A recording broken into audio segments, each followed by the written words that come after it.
Olá pessoal, sejam todos muito bem-vindos nessa nossa penúltima aula de plano de negócios. Penúltima, professora? Exatamente, penúltima! Hoje nós vamos falar sobre as 5 forças de Potter e como é que trabalha, como é que vocês vão montar isso no plano de vocês.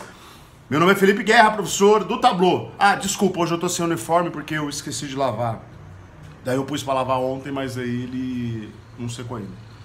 Então, imaginem de camiseta azul. Beleza, pessoal? Vamos lá, então? Só para tirar uma dúvida, é importante que vocês saibam que no dia 20... Não, vocês têm que me entregar o trabalho até dia 29 de abril. Beleza? Dia 29 de abril é a data limite para me enviar o trabalho completo. Não adianta começar a enviar o trabalho e professor, dá uma olhadinha, ver se está certo no dia 29. Não. O que eu receber até o dia 29, né, ou melhor, o que eu receber de trabalho no dia 29 ou como concluído é o que eu vou usar para atribuir nota para vocês. Beleza? Não se esqueçam disso, dia 29. Então, semana que vem, eu vou ver se eu já subo outro vídeo, o último que falta, essa semana, para daí vocês já irem trabalhando com calma e tirando dúvida comigo. Tá bom, pessoal? Nossa, tô com uma olheira hoje, né? Sei lá, o que é isso aqui? Mas vamos lá, chega de palhaçada, vamos para o que interessa. Estamos aqui em plano de negócios.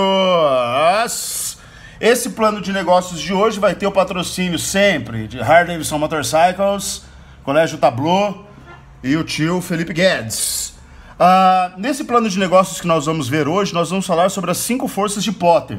Essas 5 forças são chamadas de forças competitivas, porque é aquilo que a gente usa para analisar como é que vai a nossa concorrência, o clima de trabalho mesmo, para a gente saber como é que a nossa empresa vai lidar com tudo isso. O que faz parte dessas 5 forças competitivas? Primeiro, a gente vai ver a rivalidade entre os concorrentes, né? A rivalidade que existe entre você e as empresas que trabalham com artigos semelhantes ao seu. Nós vamos ver novos entrantes, né? O que pode entrar no mercado que pode atrapalhar a sua empresa. A capacidade que os fornecedores têm de negociação. Quanto maior a capacidade de negociação dos seus fornecedores, melhor para a empresa, né? A capacidade de substitutos, capacidade não, né? O aparecimento de substitutos daquilo que você oferece. Então seria como? Se você trabalha com determinado produto e surge um produto novo que pode substituir o seu, a gente tem que analisar como é que vai ser feita essa substituição. E por último, a gente vai ver a capacidade de negociação dos compradores, né? Quanto maior essa capacidade dos compradores, menos chance de aumentar o valor do produto você tem. Afinal de contas, tem muita gente vendendo o mesmo produto. Então é isso que nós vamos dar uma olhada aí nessas 5 forças competitivas de Potter. Pessoal, essa parte é uma das partes que muita gente acaba dando uma engasgada no trabalho. Por quê? Porque ela vai exigir de vocês que vocês realmente façam uma análise, né? Não é tipo, eu vou inventar isso, eu vou inventar aquilo. Independente da empresa que você está analisando, se é fictícia ou não, se ela for fictícia, você vai ter que fazer um levantamento dessa informação, pesquisa mesmo, e se ela for real, é só uma análise daquilo do ambiente onde a empresa está instalada. É importante que vocês façam isso de maneira correta, tá? Porque as informações que saem dessas 5 forças competitivas é o que vai fazer com que você alinhe a estratégia para conseguir sucesso. Beleza? Vamos ver uma de cada vez, então? Então vamos lá. Voltando aqui. O nosso giro mágico. Deixa eu ver, tá pegando bem aí, pessoal? Tomara que sim. Se não tiver, já sabe, né? Reclama depois que a gente vai ver. Lembrando que esse material vai ser disponibilizado para vocês no grupo. Daqui a pouquinho eu já estou disponibilizando, assim que eu encerrar a videoaula. E daí a gente continua. Vamos lá. Rivalidade entre os concorrentes. O que seria isso? Nesse item, avalia-se a competitividade do mercado, levando em conta aspectos como quantidade de concorrentes que você tem, a diferenciação dos produtos. A quantidade de concorrentes, gente, seria aqueles concorrentes diretos, tá? Então, exemplo, McDonald's, Burger King, alguma outra lanchonete rápida, não me vem nada em mente. Mas então seria essa análise, né? O que acontece muito é que algumas pessoas acham assim, Felipe, McDonald's, concorrente direto é carrinho de lanche? Não, não é carrinho de lanche. Carrinho de lanche é um outro tipo de lanche, tá? Ele é mais gourmet, afinal de contas você tá ali vendo na hora que ele tá fazendo, você pode escolher uma coisa ou outra. No McDonald's, não. Já existe todo um padrão a ser seguido. O máximo que pode acontecer é você pedir para tirar algum ingrediente que você não gosta. Diferenciação de produtos, né? São os produtos diferenciados que existem e que vão fazer uma concorrência para você. Então, exemplo, você trabalha com um tipo de capacete e vai sair um capacete parecido com o seu, mas que tenha um detalhe ou outro diferenciado. Isso pode aumentar o valor do produto ou aumentar o valor agregado. Né? O que é valor agregado? É aquilo que vai satisfazer o cliente. O valor do produto é o de quanto ele custa mesmo. Depois, diversidade dos concorrentes. Esses concorrentes que você tem, eles trabalham em quantas áreas? Aonde eles atuam, né? Eles são somente concorrentes dentro de um determinado produto ou são concorrentes em tudo aquilo que você faz? Market share de cada concorrente. É a propaganda que é feita de cada concorrente. Como ele consegue atingir, o que ele consegue atingir em meio à sociedade que pode te atrapalhar. E por último, o poder financeiro econômico dos concorrentes. Felipe, como assim poder financeiro econômico? Você tem que saber se o concorrente que você tem, ele tem bala na agulha. Afinal de contas, quando você lança alguma coisa no mercado, esse concorrente ele vai ter que tomar uma decisão. Ou ele vai lançar outra coisa, ou ele vai baratear o valor do produto dele, qualquer coisa assim. Só que ele só pode fazer esse tipo de coisa se ele tiver dinheiro. Se ele não tiver dinheiro em caixa para fazer isso, ele não vai conseguir. Exemplo, né?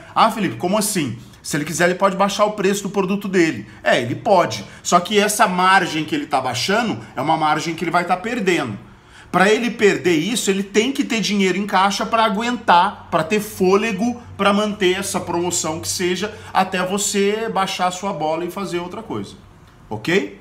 Então, isso é importante, né? A análise do poder financeiro e econômico dos concorrentes. Ok? Continuando aqui. Então nós já vimos aí a rivalidade entre concorrentes. Tá precisando de um óleo aqui no meu negocinho de segurar o celular, que ele tá meio encrespando hoje. Oba! Então vamos lá.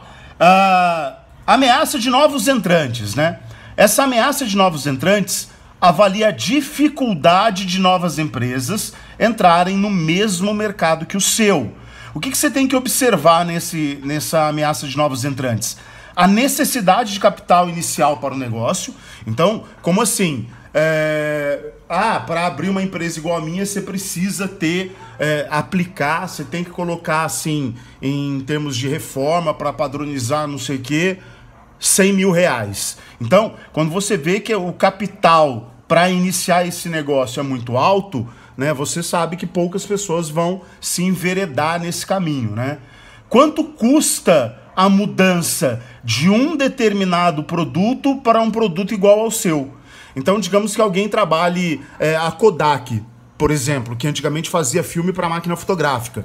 Quando esse negócio de máquina digital começou a dar um boom, a Kodak viu que ela ia falir. Por quê? Porque ninguém mais ia utilizar o filme de máquina mesmo. Aí tem gente que fala assim, professor, eu tenho um amigo fotógrafo que ele usa esse filme ainda. Mas ele sozinho não vai sustentar a Kodak, né? Então, ela teve que investir pesado para mudar o negócio dela, que foi quando ela começou a trabalhar com toner de copiadora, né, de máquina de tirar xerox. Então, quanto custa essa mudança?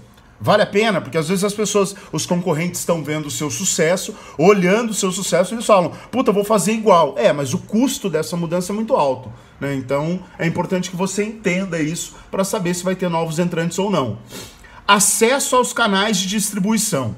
Então, toda vez que você monta uma empresa, essa empresa está ela tem alguns canais para onde ela vai escoar toda a produção dela, né? Então ela tem lá os canais dela para ela, tipo, vou vender para tal lugar, vou fornecer para tal lugar, vou virar fornecedor de tal empresa. Então, esse acesso aos canais de distribuição tem que ser observados porque, às vezes, né, você consegue com que a sua empresa seja a única a fornecer aquele produto. Você consegue exclusividade, né? Você conseguindo exclusividade, o acesso ao canal de distribuição é cada vez mais difícil. Aí, a chance de outra pessoa entrar é a mais complicada.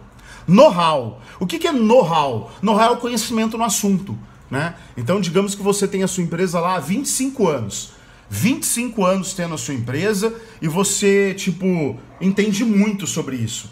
Quantas outras pessoas tem no mercado que entendem tanto quanto você, que tem esse know-how, que sabe aquilo que vai dar certo ou não, né? E depois, patentes. Né? Junto com o know-how entra a parte de patentes. O que seria a parte de patentes? Quem detém essa patente? Felipe, o produto que eu trabalho fui eu que inventei, eu patenteei o produto. Pô, que ótimo. Então você detém a patente, então mais ninguém pode trabalhar com ele. E por último, custos de tempo para regulamentação.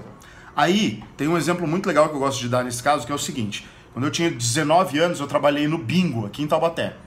Aí eu achava legal porque o bingo, eles são muito agressivos em termos de estratégia, porque bingo ganha muito dinheiro, né? Então se abre um outro bingo, né, a divisão daquele muito dinheiro acaba acontecendo. Na maioria dos lugares as pessoas gostam de coisas novas, então 80% das pessoas acabam indo no lugar novo. E até se enjoar daquele lugar novo e voltar para o velho fica muito difícil. Então, eles tinham um controle muito grande de novos entrantes, né? De outros bingos que queriam aparecer. Aí o que acontecia? Eu me lembro que uma das maneiras deles controlarem se ia abrir bingo ou não é mantendo um contato constante com a liberação da regulamentação para o bingo funcionar. Felipe, como é que eles faziam isso? Eu não sei, entendeu? Eu acho que eles molhavam a mão de alguém que trabalhava no lugar lá de São Paulo que libera esse alvará de funcionamento. Mas eles sabiam quanto tempo ia demorar, se o cara estava pagando direitinho ou não, se o bingo abrisse sem ter essa regulamentação, eles denunciavam. Acontecia, era coisinha do demônio. Era tipo assim, era da hora, cara, era da hora. Então, esse custo de tempo para regulamentação é você saber exatamente quanto tempo vai levar para uma empresa que você está sabendo que vai ser, tipo, né, concorrente sua, quanto tempo ela vai levar para conseguir realmente entrar no mercado. Ok? Tamo junto? Hey ho, let's go! Então vamos lá, pessoal, continuando aqui. Então nós vimos aí novos entrantes. Vamos para o terceiro elemento, que são fornecedores. Nessa parte de fornecedores, você vai avaliar o poder de negociação dos fornecedores, levando em conta quais aspectos? A quantidade de fornecedores que existe e o custo para a mudança de fornecedor. Como assim, Felipe? Essa capacidade de negociação de fornecedor funciona como? Lembra aquele exemplo que eu falei numa outra videoaula sobre sistema aberto? Inclusive teve uma aluna que me mandou uma pergunta muito legal no privado, que realmente eu fiquei feliz porque ela se interessou por essa história de sistema aberto. Então toda organização é um sistema aberto. Ela recebe influência do meio onde ela está inserida e ela influencia o meio onde ela está inserida. Por isso que é aberto, ela recebe influência e influencia. Aí o que acontece? Essa capacidade dos fornecedores, essa capacidade de negociação dos fornecedores funciona da seguinte maneira: quanto mais fornecedores eu tenho, menor é a capacidade de negociação do fornecedor e maior é a minha. Por quê? Porque eu posso escolher se o cara põe um preço muito alto, se ele vai demorar muito para entregar, se tipo ele não vai me entregar no dia que eu quero, ele não trabalha no dia que eu quero. Eu negocio, eu falo, então, beleza, mas tem um outro tem uma outra empresa fornecedora que tipo consegue fazer isso por mim que você não está conseguindo. Então eu acho que vale a pena eu ir com ela, só se você me der um desconto, alguma coisa. Então o poder de negociação fica com a empresa, fica com vocês. Quanto mais fornecedores você tiver. né, do produto. Mas digamos que não existe tantos fornecedores assim desse produto que você trabalha como matéria-prima. Então o que que acontece? Se só tem um fornecedor, 2 fornecedores, a sua capacidade de negociação é muito pequena. Então a dele fica muito maior. Ele pode falar, meu preço é esse, se você quiser, você pode, tipo, né, procurar outra pessoa, não consigo fazer um preço melhor do que esse. Aí você fala, poxa, não sei o que, mas o outro cara também tá cobrando caro, e agora, o que eu vou fazer? Pois é, você vai sentar e chorar. Afinal de contas, é você que tá trabalhando com essa matéria-prima dele, né? Para vocês terem uma ideia, é comum grandes corporações, para quebrarem, para tirarem essa capacidade do fornecedor, deles irem até a matéria-prima. Quer ver um exemplo? Por que a Apple está vislumbrando vir aqui para o Brasil e colocar uma parte da fabricação do iPhone aqui no Brasil? Por quê? Porque o Brasil tem uma matéria-prima que eles precisam. Então, em vez deles comprarem de alguém do Brasil, eles vão vir para o Brasil e eles vão começar a extrair essa matéria-prima. Porque daí eles não têm essa capacidade. Eles não dão essa capacidade de negociação para o fornecedor. Beleza? E o custo para mudança de fornecedor quanto custa mudar de fornecedor? Ah, Felipe, nada, é só escolher outro. Não. Para empresa é diferente, né? Muitas vezes existe um contrato, esse contrato tem prazo, esse contrato tem que seguir certas regras. Então a gente tem que tomar cuidado, porque às vezes para você sair de um fornecedor e cair em outro, você vai ter um custo. E esse custo às vezes é elevado demais para você fazer nesse momento. Beleza? Então quando a gente fala de capacidade dos fornecedores, eles têm uma grande capacidade ou não. É essa análise, né? Você detém essa capacidade ou eles? Ok? Continuando. Vamos lá.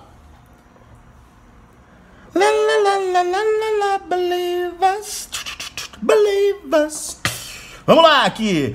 A ameaça de substitutos, né? A gente vai ver agora que é o seguinte. Nessa ameaça de substitutos, vocês vão analisar a possibilidade de produtos substitutos que vão entrar no mercado, que vão substituir o seu.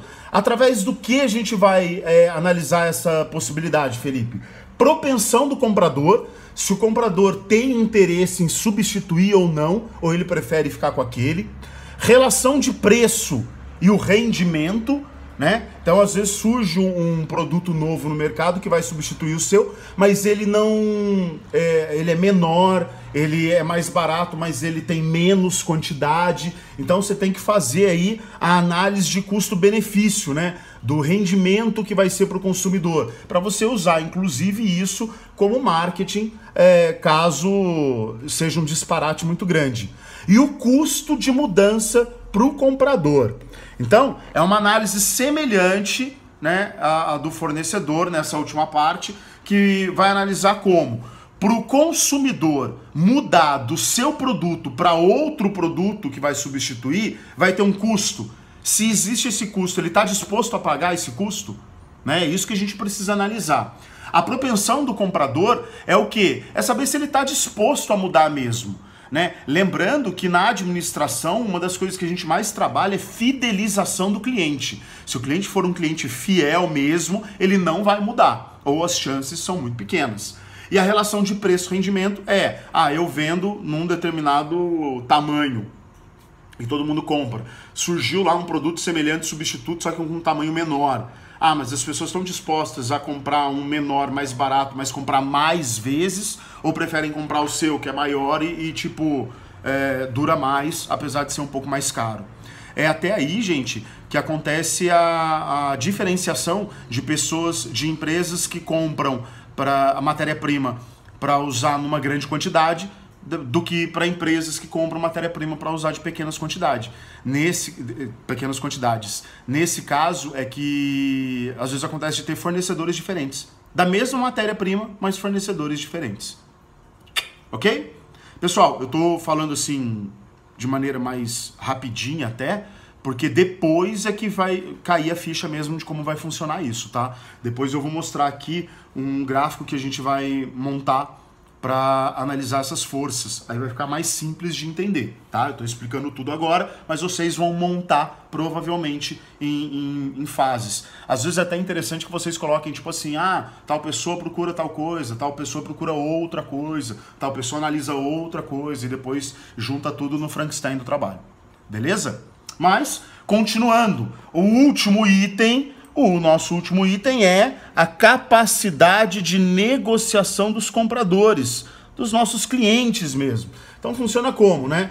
Nessa parte, avalia-se o poder de negociação sobre os fornecedores, observando o quê? O volume de compra, o custo de mudança do fornecedor, produtos substitutos e quantidade de fornecedores. Então, nessa parte, é a mesma coisa que a gente fazia junto com o fornecedor. Só que tem uma diferença só. Qual? Agora não é você que está comprando, agora é o seu cliente. Então, nessa parte você vai analisar o quê? O seu produto é único no mercado? Então, se ele for único no mercado, você tem o poder de negociação. Não, Felipe, existem milhões de outras pessoas, de outras empresas que trabalham com o mesmo produto. Bom, então você tem que parar, porque a sua negociação tem que ser mais elaborada. Afinal de contas, você que tem que conquistar o cliente. E hoje é o que mais acontece. Por quê? Porque hoje em dia a gente consegue comprar qualquer coisa de qualquer lugar pela internet. Né? Então a gente tem que tomar cuidado com isso. Das empresas concorrentes principais é a internet. Eu falei, mas a internet não é uma empresa. Pois é, aí é que está o problema. A internet ajuda a achar várias empresas. Né? Então a gente tem que tomar um cuidado muito grande com isso. Mas vou dar um exemplo para vocês. Às vezes acontece de tipo, você só ter um produto. Eu não sei se vocês se lembram que eu tinha comprado um botãozinho, um tapa-furo para colocar no paralama da minha moto. Né? Só um cara eu achei que vendia esse negócio. Só um. E olha que eu procurei na internet inteira. Procurei até em nego que estava indo para os Estados Unidos para ver se eu achava lá. Não encontrei. Esse cara cobrava por um botãozinho de plástico R$62. Ele tinha o controle. O meu poder de negociação era quase nulo, porque só ele tinha. Então, é complicado, né? Um bagulhinho de plástico, R$62. Duro, né? Poder depois vir o ladrão e roubar. Quero mais falar sobre isso. Beleza, gente? Qualquer coisa, lembrem-se, mandem mensagens para eu ir tirando dúvidas sobre essas coisinhas aqui, tá? E agora vamos lá. Como é que a gente vai montar tudo isso, Felipe? De uma maneira bem simples. Lembrando que na administração as coisas têm que ficar muito visíveis, né? A gente tem que conseguir enxergar todo o cronograma. Como é que a gente vai montar? Dessa maneira. 5 forças competitivas de Potter. Então, ó, aqui no meio a gente vai colocar os principais concorrentes. Aquele primeiro slide vai vir aqui no meio, principais concorrentes. Depois eu vou montando aqui em círculo. Então eu tenho na parte de cima a ameaça de novos entrantes, vou colocar a minha análise aqui. O poder de negociação dos fornecedores, que é quando eu compro a matéria-prima, eu vou colocar aqui. A ameaça de novos substitutos, eu vou colocar aqui. E o poder de negociação dos compradores eu vou colocar aqui. Felipe, mas a minha análise ficou enorme, não vai caber no quadradinho, não sei o quê. Então você vai colocar um resuminho no quadradinho. E caso eu leia aqui, então tem tal coisa, mas me fala mais sobre isso. Se você estiver apresentando, você vai explicar. E caso você entregue o plano, você pode colocar uma referência. Página tal, próximo slide e assim por diante. Ok? Então as 5 forças competitivas de Potter servem principalmente para a gente analisar se vale a pena entrar nesse mercado ou não. Analisando o quê? Os meus concorrentes diretos, ameaça de novos entrantes, poder de negociação dos fornecedores, ameaça de produtos substitutos ou serviços substitutos e poder de negociação dos compradores. Ok? Pessoal, só para tentar ilustrar um pouco essa análise, né? Imagina se há uns 4, 5 anos atrás, toda barbearia que quisesse entrar, todo barbeiro que quisesse entrar no mercado, fizesse uma análise dessa. Ele ia ter um resultado de 5 anos atrás e hoje, se ele fizer a mesma coisa, ele vai ter um outro resultado. Barbearia hoje em dia existe assim, é igual carrinho de lanche. né? Num quarteirão você acha 3. Mas há 5 anos atrás, não.